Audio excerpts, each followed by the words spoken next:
Ed Masciana. You know, the classic series went so easy, I thought maybe he was growing up. What did I know? Oh, jeez. We're trying to taste wine here and they're playing around with the fart machine. It's unbelievable. Particularly in the Vintners Series. Some interesting wines. Interesting. That would be Paul speak for the Vintners Series October 2017. This is the Wine a Month Club in case you didn't know, because who else would do this? All right. Well, thanks for coming in. My pleasure. We'll start with that. So we're going to start with the Petit Syrah from Callaway, which was Callaway. You like the 1977 October selection, which... how's a guy go from making golf clubs to wine or vice versa? Well, no, it was vice versa. I don't know what he did. He did something else. I mean, obviously he was a very wealthy guy at Ely Callaway when he started his winery. I think he was in corporate America or something. Anyway. Well, but so, you said the Petit Syrah from Callaway. Now, my dad did the Petit Syrah from Vince Salurzo. Right. Syrah, I think it was a Nouveau even, actually. That's right. It's very, very good. And yes. That was gorgeous wine, and I think those were Temecula appellated. Yeah. But then the next vintage you couldn't drink it. That's horrible. Which is the problem of Callaway. The problem with Salurzo. No, but Temecula just has this inconsistency about it. Well, actually, I've been recently introduced to a winery called Wilson Creek that I was shocked at. It was really good. I mean, I've had several of their wines, and it's all Temecula.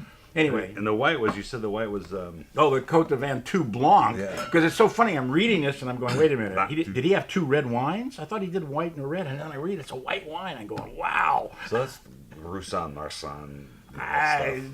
Probably not at that price. It's probably more like Uni Blanc. Back then, though? Well, you may be right. No, it could be Roussan and Marsanne and Viognier. I don't know. I'm getting the bourbon in there still.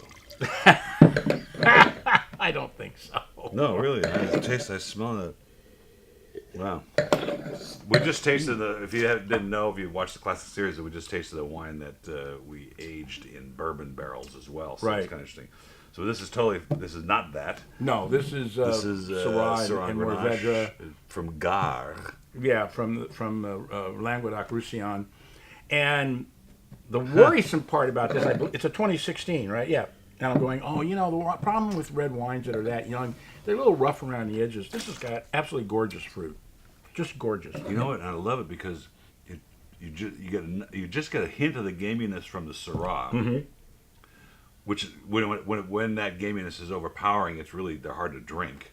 But in this case, you're getting the fruit and that little sort of, wet dog hair thing. No, I don't get any of that. I don't. It's real clean. Well, fine. It's beautiful. That's fine. Absolutely. You get what you want. I'm going to take this then. $21.99 on the shelf, $12.99 a reorder price. I'm a 97 on this. I think this is one of the best wines Claire has brought you. Yeah, she's great. I mean, all of her wines. Now goes to France and Provine and all the different tastings. Provine, as in Dorothy? Looking for stuff for us. She just sources stuff for us, and she's got another container coming just for us of some great reds and whites actually this time around. So she's doing a great job, and she stays for a whole hour and works on my French with me, which is great. Which I appreciate. Oh, now we understand. Okay, well I'm doing a 97 on this, so. Here. I'll go 97. Hike. Hey, back to our friends, the Mondavis. We got this for steel. Spellbound. I never liked the label. I never understood this, and they're changing it now. Well, look. I've always liked the wines. Wines are fabulous. Wines are great. This is Michael Mondavi Estates. Folio Brands, I think it's called. And it's so funny because this is a California appellation, so it came from anywhere in California. But if this doesn't smell like Robert Mondavi Napa Chardonnay, I don't know what does. Wow. And this definitely falls in the category of, I forgot how good this was. That is really something. What is this? 15. That is really something. Yeah, I mean, just enough oak. It's so funny because it is a California appellation, but I would guarantee you that there was a lot of Napa fruit in here because it just tastes like cool climate Napa. But just enough oak to let you know it's there. I think the Rombauer people would like this, and I think the regular stainless steel Chardonnay people would like this. I see them lining up at both ends of the room with muskets.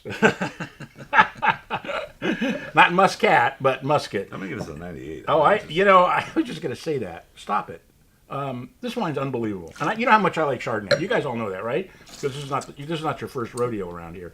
This wine's unbelievable. It really is. I mean, I would even buy I'm it. giving it 89. I'm dyslexic. Well, I'll have to call my buddy Robert Mondavi Jr. and just thank him for this. Since we're buddies. I don't understand. Rob Mondavi is Robert Mondavi's grandson, but they call him Robert Mondavi Jr. So his father is Michael. You want to explain that to me? I don't think that matters. Well, obviously not. What to you them. think? What you think? I mean. All right, here's the dun dun dun dun dun dun dun dun dun dun. That's what you said. It looks like a circus label. Yeah, it does. Well, it reminds me of the label that Tucumen. That John Lennon wrote for the Tucumen. benefit of Mr. Kite. The flowers of the mountains. Oh boy, I'll taste that again. Smell that again. I've been tasting this wine for a couple of years now, and when it came to me for the classics, the Vintners Series, I thought, wow, the Puesto de Botella. I'm not sure what the label's supposed to be doing. You got me, but you don't drink the label. You drink the wine, and the wine's outrageous. Wow, how complex is that? Very, very complex. Again, here's another South American wine that at first go around I would swear was Bordeaux.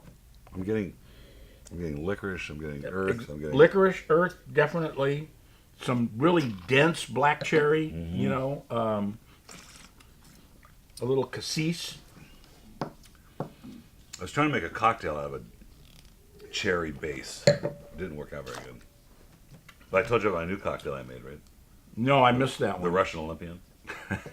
The Russian Olympian. So black Russian is Kahlua and vodka, right? Yeah, right. And a white Russian is Kahlua, vodka, and cream. Yeah. The Russian Olympian is vodka and muscle milk. That sounds No, awful. it's actually pretty good. I put a little bit of espresso liqueur and a couple drops of vanilla bitters. It's actually pretty good. What are vanilla bitters? Oh, all bitters come in all flavors. Oh, I didn't know that. Okay, well, can we get back to the wine, the Tucumen, which sounds a little bit like an Egyptian tomb, but it's $18.99, $12.99 on the shelf, and again, a spectacular South American Cabernet. And I'm going 97, but I'm doing here's it's firm. It can probably use a little time. It's a firm wine, but in that firmness, you're still getting the complexity, which typically, when it's so firm, you don't get to taste that. Yeah, right, like the 1975 Petite Sirah Callaway. See how it all ties together here? We're not just another couple of pretty faces. Talk about seen Mancha. That would stain your teeth, that stuff. Oh my God, I remember that. That was really amazing. Speaking of seen Mancha, here's La Mancha. Oh, this is one of my favorite Puente grapes de in the Rouge, world. Verdejo. Verdejo.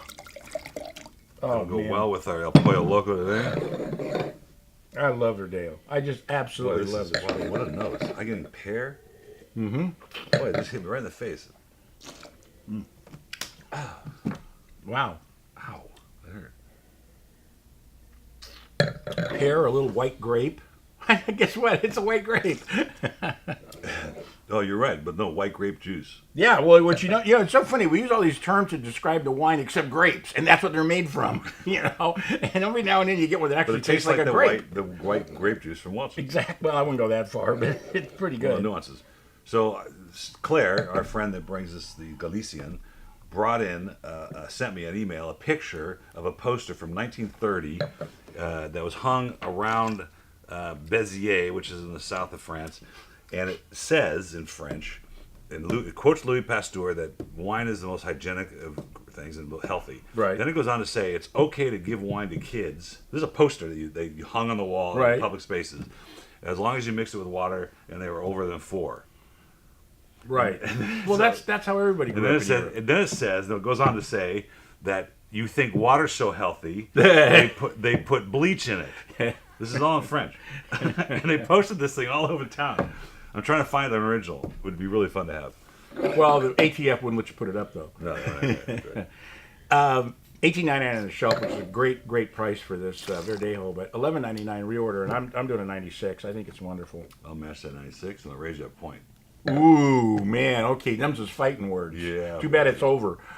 That's the Vintners Series for October 2017. And where else? The I Wine gotta Month go. Club. Well, then go ahead.